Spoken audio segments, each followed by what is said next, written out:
T20 ప్రపంచ cup 2024లో భాగంగా రెండవ సెమీఫైనల్లో ఇండియా, ఇంగ్లాండ్ జట్లు తలపడ్డాయి. ఫైనల్స్ చేరాలంటే ఎంతో కీలకమైన ఈ నాకౌట్ మ్యాచ్లో టీమిండియా ఆల్రౌండ్ ప్రదర్శనతో అదరగొట్టి ఇంగ్లాండ్ను చిత్తు చేసి 68 పరుగుల తేడాతో ఓడించి ఫైనల్స్లోకి దూసుకెళ్లింది. దీంతో శనివారం రోజున జరగబోయే ఫైనల్స్లో దక్షిణాఫ్రికా, ఇండియా జట్లు తలపడబోతున్నాయి. ఈ మహాసంగ్రామంలో ఎవరికి విజయం వరిస్తుందో వేచి చూడాలి. మీ దృష్టిలో ఫైనల్స్లో ఎవరు గెలుస్తారని భావిస్తున్నారో కింద కమెంట్ చేయండి. ఇక 2014 టీ20 ప్రపంచ కప్లో ఫైనల్కి చేరిన భారత జట్టు మళ్లీ 10 ఏళ్ల తర్వాత రోహిత్ నాయకత్వంలో ఇప్పుడు ఫైనల్కు చేరింది. 2022 ప్రపంచ కప్లో ఫైనల్స్లో ఇండియాను 10 వికెట్ల తేడాతో ఇంగ్లాండ్ ఓడించి ఫైనల్స్కు చేరింది. అప్పుడు టీమిండియా ఎంతో నిరాశతో ఆ ప్రపంచ కప్ నుండి నిష్క్రమించింది. అందుకు బదులు తీర్చుకుంటూ ఈ రోజు మ్యాచ్లో టీమిండియా ఆటగాళ్లు అద్భుత ప్రదర్శనతో అదరగొట్టి ఇంగ్లాండ్పై రివెంజ్ తీర్చుకొని ఈ ప్రపంచ కప్లో ఇంగ్లాండ్ జట్టును ఇంటికి పంపించారు. ఈ పిచ్పై టాస్ గెలిచిన జట్లు ఎక్కువగా మొదట బ్యాటింగ్ ఎంచుకుంటాయి. ఎందుకంటే ఈ పిచ్పై మొదట బ్యాటింగ్ చేసిన జట్లే అధిక సార్లు విజయాలు సాధించాయి. ఈ విషయం తెలిసి కూడా టాస్ గెలిచిన ఇంగ్లాండ్ జట్టు మొదట ఎందుకు బౌలింగ్ ఎంచుకున్నదో అర్థం కాక చాలా మంది విశ్లేషకులు, ఆ జట్టు అభిమానులు తలపట్టుకుంటున్నారు. కొద్దిగా క్లిష్టమైన ఈ పిచ్ పై టీమిండియా ఆటగాళ్లు ఆడిన తీరు అమోఘం. ముఖ్యంగా బ్యాటింగ్ సమయంలో స్లో పిచ్ పై రోహిత్ శర్మ, సూర్యకుమార్ యాదవ్ పిచ్ని ఎంతో చక్కగా అర్థం చేసుకుని పరుగులు చాలా చాకచక్యంగా రాబట్టారు. వీరి సూపర్ బ్యాటింగ్ కారణంగానే ఇండియా అంత భారీ స్కోర్ చేయగలిగింది. రోహిత్ బ్యాటింగ్ తో పాటు చక్కటి కెప్టెన్సీతో సరైన సమయంలో బౌలింగ్ మార్పులతో వికెట్లు రాబట్టాడు. ఇక టీమిండియా బౌలర్లు చాలా చక్కగా బౌలింగ్ చేశారు. ముఖ్యంగా మన స్పిన్ బౌలర్ల దెబ్బకు ఇంగ్లాండ్ జట్టు వణికిపోయింది. అక్షర్ పటేల్, కుల్దీప్ యాదవ్ దెబ్బకు ఇంగ్లాండ్ బ్యాటర్లు తోకచుక్కల్లాగా నేలరాలిపోయారు. ఈ ఇద్దరు స్పిన్నర్ల దెబ్బకు ఇంగ్లాండ్ బ్యాట్స్మెన్ పెవిలియన్ కు అడ్వాన్స్ బుకింగ్ చేసుకున్నారు. ఒక్క మాటలో చెప్పాలంటే టీమిండియా స్పిన్నర్ల సూపర్ బౌలింగ్ దెబ్బకు ఇంగ్లాండ్ బ్యాట్స్మెన్ దగ్గర సమాధానం లేక ఆ సమాధానాన్ని వెతుక్కోవడానికి పెవిలియన్ కి పరిగెత్తినట్లు అనిపించింది. టీమిండియా ఫైనల్స్ కు చేరింది, కానీ ఓ ముగ్గురు ఆటగాళ్లు మాత్రం మనల్ని విపరీతంగా టెన్షన్ పెడుతున్నారు. ఈ జాబితాలో ముందుగా విరాట్ కోహ్లీ గురించి చెప్పుకోవాలి. కోహ్లీ ఈ టోర్నమెంట్ లో ఇప్పటివరకు ఓపెనర్ గా దారుణంగా ఫెయిల్ అవుతున్నాడు. రెండవ ఆటగాడు శివన్ దూబే ఈ టోర్నమెంట్ లో 1-2 మ్యాచ్లు తప్ప మిగతా మ్యాచ్ల్లో ఏమాత్రం ప్రభావం చూపలేకపోయాడు. అతనితో బౌలింగ్ కూడా వేయించటం లేదు. అలాగని బ్యాటింగ్ లో కూడా మెరుపులేమీ మెరిపించటం లేదు. ఇక చివరిగా ఈ జాబితాలో రవీంద్ర జడేజా గురించి చెప్పుకోవాలి. ఆల్రౌండర్ గా రవీంద్ర జడేజాలో ఒకప్పటి సత్తా ఇప్పుడు కనపడటం లేదు. ఈ ముగ్గురు ఆటగాళ్లు కనుక ఫైనల్స్ లో గాడిలో పడితే టీమిండియా చాలా పటిష్టమవుతుంది. ఈ ముగ్గురు ఆటగాళ్ల ఆట తీరుపై మీ అభిప్రాయాన్ని కమెంట్ చేయండి. ఈ మ్యాచ్ హైలైట్స్ విషయానికి వస్తే టాస్ గెలిచిన ఇంగ్లాండ్ జట్టు మొదట బౌలింగ్ చేయాలని డిసైడ్ అయింది. ఇండియా బ్యాటింగ్ చేసే సమయంలో వర్షం కొద్దిగా ఆటంకం కలిగించినప్పటికీ మ్యాచ్ సజావుగానే సాగింది. బ్యాటింగ్ కు దిగిన టీమిండియాకు ఆరంభంలోనే కొన్ని వరుస ఎదురుదెబ్బలు తగిలాయి. ఈ టోర్నమెంట్ లో వరుసగా ఫెయిల్ అవుతున్న విరాట్ కోహ్లీ ఈ మ్యాచ్ లో కూడా 9 పరుగులు మాత్రమే చేసి పెవిలియన్ చేరాడు. విరాట్ కోహ్లీని తనకు అచ్చొచ్చిన వన్ డౌన్ కి పంపి ఓపెనర్ గా జైస్వాల్ ను తీసుకోమని ఎంతో మంది సలహా ఇచ్చినా టీమిండియా మొండిగా అలానే వ్యవహరించింది. అందుకు భారీ మూల్యాన్ని చెల్లించుకుంది. ఈ మ్యాచ్ లో కూడా కోహ్లీ 9 పరుగులు మాత్రమే చేసి అవుట్ అవడం అభిమానులను మాత్రం తీవ్రంగా నిరాశపరిచింది. టీ20 ప్రపంచ కప్ టోర్నీలలో అతి తక్కువ సగటుతో బ్యాటింగ్ చేసిన ఓపెనర్ల జాబితాలో కోహ్లీ 3వ స్థానంలో నిలిచాడు.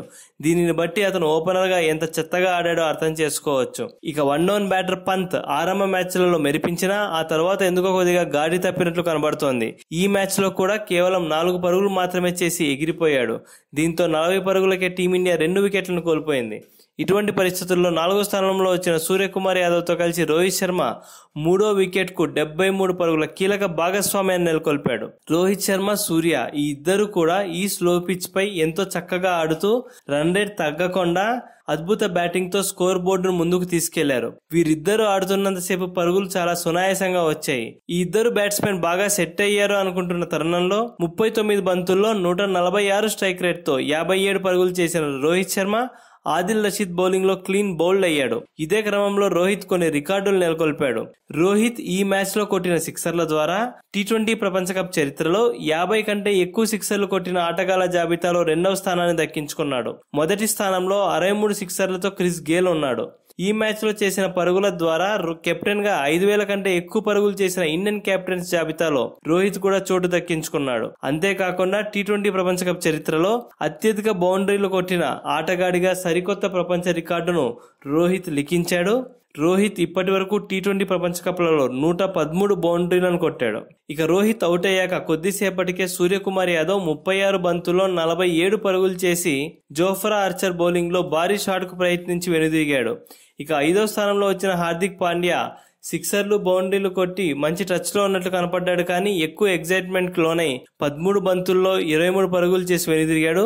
వరుసగా 2 సిక్సర్లు కొట్టిన తర్వాత కూడా హార్దిక్ పాండ్యా ఎందుకు మరో భారీ షాట్ కు ప్రయత్నించాడో ఎవరికీ అంతుబట్టలేదు. హార్దిక్ పాండ్యా మరికొంత విచక్షణతో ఆడి ఉంటే టీమిండియా మరింత భారీ స్కోర్ చేసి ఉండేది. ఇక మిగిలిన బ్యాట్స్మెన్లలో రవీంద్ర జడేజా 9 బంతుల్లో 17 పరుగులు చేయగా అక్షర్ పటేల్ 6 బంతుల్లో 10 పరుగులు మాత్రమే చేయగలిగాడు.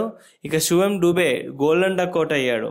డూబే వరుసగా విఫలమవుతున్న తనకే అవకాశాలు ఇవ్వడం మాత్రం చాలా మందికి షాక్ కు గురి చేస్తోంది.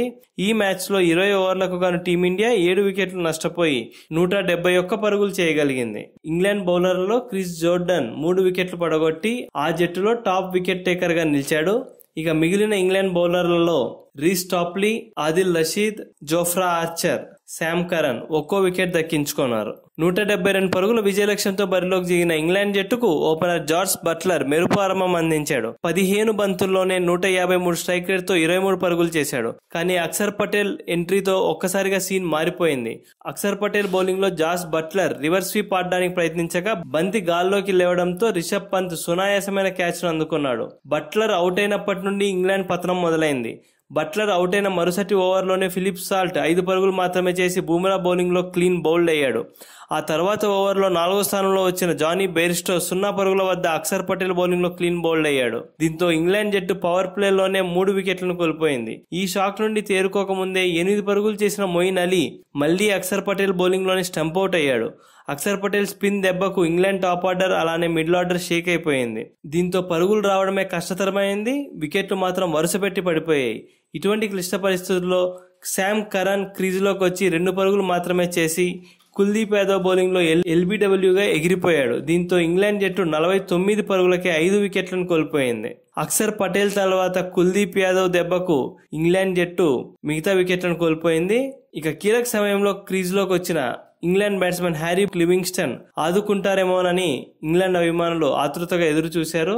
అదే సమయంలో వారి అంచనాలను కొద్దిగా అందుకునే విధంగా హ్యారీ బ్రూక్ 19 బంతుల్లో 25 పరుగులు చేసి బాగానే ఆడుతున్నాడు అనుకునే లోపు కుల్దీప్ యాదవ్ బౌలింగ్ లో క్లీన్ బౌల్డ్ అయ్యాడు. ఆ తర్వాత వచ్చిన క్రిస్ జోర్డన్ 1 పరుగు మాత్రమే చేసి కుల్దీప్ బౌలింగ్ లో ఎల్బీడబ్ల్యూ అయ్యాడు. ఇక ఇంగ్లాండ్ చివరి ఆశాదీపం లివింగ్స్టన్ కూడా 11 పరుగుల వద్ద అక్షర్ పటేల్ బౌలింగ్ లో రన్అట్ అవడంతో ఇంగ్లాండ్ ఆశలు పూర్తిగా ఆవిరయ్యాయి. ఈ మ్యాచ్ లో ఇంగ్లాండ్ జట్టు 16.4 ఓవర్లు మాత్రమే ఆడి 103 పరుగులకే ఆలౌట్ అయింది. 68 పరుగుల తేడాతో ఓడిపోయింది. భారత బౌలర్లలో కుల్దీప్ యాదవ్, అక్షర్ పటేల్ అద్భుత బౌలింగ్ తో చెరొక 3 వికెట్లు దక్కించుకోగా బూమ్రా 2 వికెట్లు పడగొట్టాడు. ఇంగ్లాండ్ బ్యాట్స్మెన్లలో 2 బ్యాట్స్మెన్ రన్అట్ అయ్యారు. అలా ఈ మ్యాచ్ లో టీమిండియా అద్భుతమైన విజయాన్ని సాధించి ఫైనల్స్ లోకి అడుగుపెట్టి దక్షిణాఫ్రికాను శనివారం రోజున ఢీకొనబోతోంది.